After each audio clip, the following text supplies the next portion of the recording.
బాడుకో బలిసిందారా ముక్క విరగొడతా నకరాలా అని ఒక సీన్ చెప్తుంది. ఇంకా లోపలికి వెళ్ళగానే ఏంది అప్పుడే వచ్చేసినావు, నాన్న చెప్పిండే అక్కకు పెళ్లి చూపులు అందుకే వెళ్తున్నా. ఎంతమంది ఏంటో పడ్డరే, ఎవరికి ఓకే కాలే, అమెరికా టోడే కావాలి. సమంత గారు డైనమిక్ హీరోయిన్, తను ఒకటి డైనమిక్ స్టార్. అండ్ ఎన్ని ఫేజెస్ నైనా తను స్ట్రగల్స్ ని ఫేజెస్ ని ఫేస్ చేయగలదు. నేను తనకి మజిలీలో చెప్పాను, అది చిన్మయి గారు తెలుగులో చెప్పారు. తెలుగు ట్రాక్ నేను కన్నడలో చెప్పు. ఆయన మందు మానేస్తే బాగుండు అని మీరు అనుకుంటున్నారు, ఆయన మనసుకి తగిలిన గాయం మానిపోతే బాగుండని నేను అనుకుంటున్నాను మావయ్య. ఆయన తాగుతాడే కానీ తప్పుడు పనులు ఎప్పుడూ చేయలేదు. ఎందుకంటే మీకు కావలసిన వాళ్ళందరూ మీతోనే ఉన్నారు కదా, ఇక నేనెందుకు? నాడు నేను మిమ్మల్ని భరించలేదు, ప్రాణం కంటే ఎక్కువగా ప్రేమించాను. 10 రోజులు మీరు నన్ను ప్రేమిస్తున్నట్టు నటిస్తుంటే ఆ ప్రేమ అబద్ధమని గుర్తొచ్చిన ప్రతిసారి నా ప్రాణం పోతున్నట్టుందండి. నాన్నకు నచ్చిండు, పెళ్లికి లేట్ అవుతుంది, ఎప్పటికైనా చేసుకునేది. ఇసుంటే బక్వా స్టోరీలు చెప్పకే బాబు ప్లీజ్, మంచిగా నచ్చితేనే చెప్పు. లైక్ నాన్న ఇట్లే చెప్పినా, ఇట్లే అడిగినా, నువ్వు నేను ఒకే తీరు అడిగిన కదే చెప్పు. అయినా ఏంది నాన్న ఎప్పుడు అమ్మాయిలు ఇవ్వాలనా? ఇది ఎవరు తెచ్చిరో కానీ చాలా పెద్ద మోసం, డోకా. నేనైతే హీరో మెడ్చి పెట్టిపోయేదిలే. నేను నీకు ముందే చెప్పిన కదా, నీ కొడుకు లెక్క. వద్దబ్బా, నీకు హార్ట్ లేదబ్బా, గయ గయ అంటావు, యాటిట్యూడ్ ఇస్తావు, వద్దబ్బా వదిలేసాయి. అప్పుడు చెప్తుంది, ఆ ఆటోడు నా 5 రూపాయలు నొక్కేసిండే, ఆటోనికి హార్ట్ లేదే. ఏంది ఇట్లా కూడా ఉంటారా అని? నీకు తెలుసా శామ్, ఒక దేవదాసి అమావాస్య రోజు చనిపోతే నేరుగా దేవుడికి దగ్గరికి వెళుతుందంట.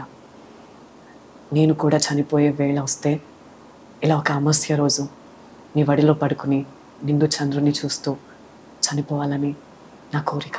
ఇప్పుడు మీరు తమిళ్లో అంటే కన్నడలో ఫిదాకి చెప్పారా? ఫిదాకి చెప్పాను కన్నడలో.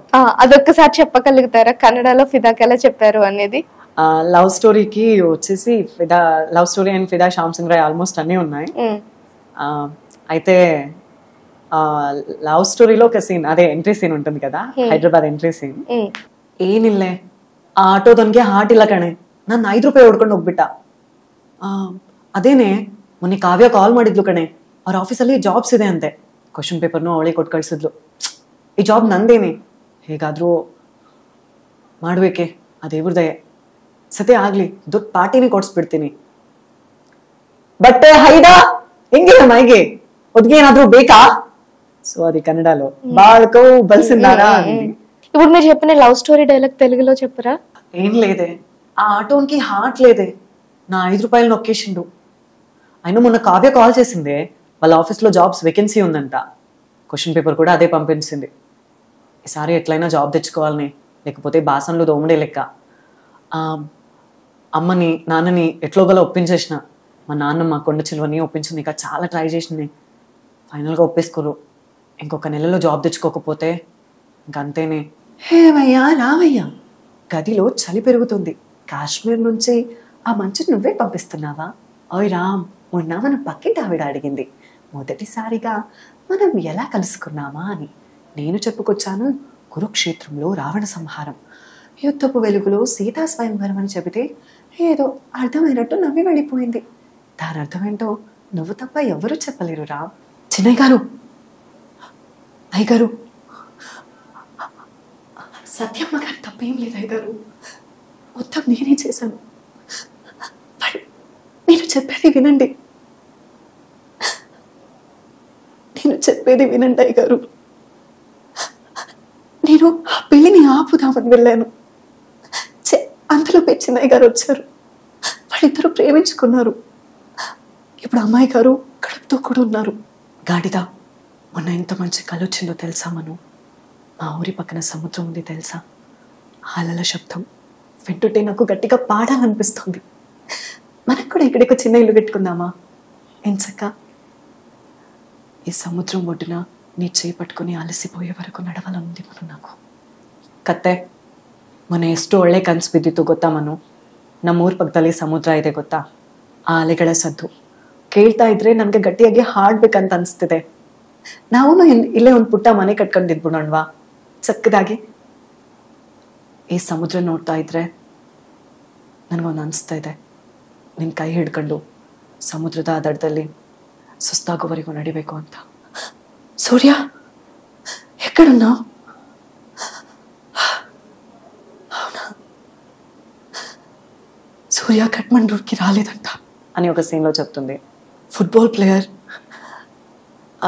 Bombay blood group football player అనగానే సూర్య అనుకుని కంగారు పడ్డాను. But it's not him. Unfortunately తను నేపాల్కి రాలేదంట అని ఒక సీన్లో చెప్తుంది. అండ్ కొట్టే ప్రతి దెబ్బ నొప్పి పుట్టడానికే అయితే లోకం అమ్మ కడుపులోనే ఆగిపోయేది శాలిని. తన్ని ప్రేమించాలని, తనతో ఉండాలని ఆశలు ఇప్పుడే తీరిపోయింది. ఎంసీఏలో తెలుసా మీకేమైనా? ఎంసీఏలో చెప్పారా? ఎవరా అమ్మాయి? చాలా బాగుంది. నువ్వు చూడలేదా? అబ్బా అబ్బా బాబా, ఏంటి మీ ఇద్దరి మధ్యలో ఏంటి? మరదలు అంటున్నావు, ఒకే ఇంట్లో ఉంటానంటున్నావు, పైగా చూడలేదంటున్నావు. నాటకాలా?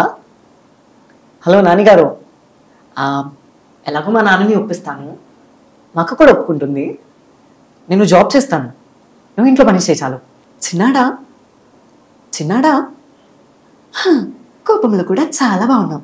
చూడు ముక్కు ఎంత కందిపోయిందో, కొంచెం కూడా హైట్ పెరిగిపోయావు. కలర్ఫుల్ షర్ట్ వేసుకుంటే హత్తిరిపోయేవాడివి. కోపం కూడా చాలా బాగుంది. మనం కూడా ఇక్కడే పెళ్లి చేసుకుందామా?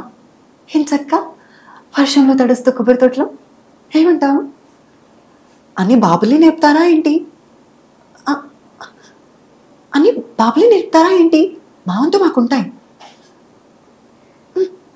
నేను హట్టు బొంగమూతి పెట్టుకున్నాను అని చెప్తుంది.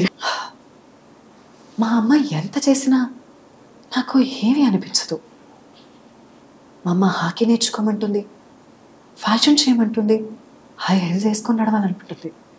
కానీ నాకు అవేవి నచ్చవు. కానీ ఆనంద్ నాకు చాలా బాగా నచ్చేశాడు. ఆ ఊరు, ఆ పొలాలు, పేరు మామ అని చెప్తుంది. అండ్ ఇది కన్నడలో చెప్పారా? కన్నడలో ఏమోకి చెప్పాను. కన్నడ డైలాగ్ నాకు గుర్తులేదు. ఓకే. ఏడుస్తూ ఒక డైలాగ్ చెప్తుంది. అయినా నందు, ఇప్పుడు నన్ను పంపించేస్తావా? నేను అడిగింది కొనివ్వకపోవచ్చు, కానీ ఏదో ఒకటి అడ్జస్ట్ చేసావు కదా. టీవీ ఏసీ అడిగాను, టీవీ ఇచ్చావు. ఏసీ బదులు తాడు కర్ర ఇచ్చావు. నేను సరిపెట్టుకున్నాను. మొదటి రోజు 1,00,000 అయింది. రెండో రోజు 10,000 అయిన తర్వాత కూడా నీ మనసుకు బరువు తగ్గలేదా?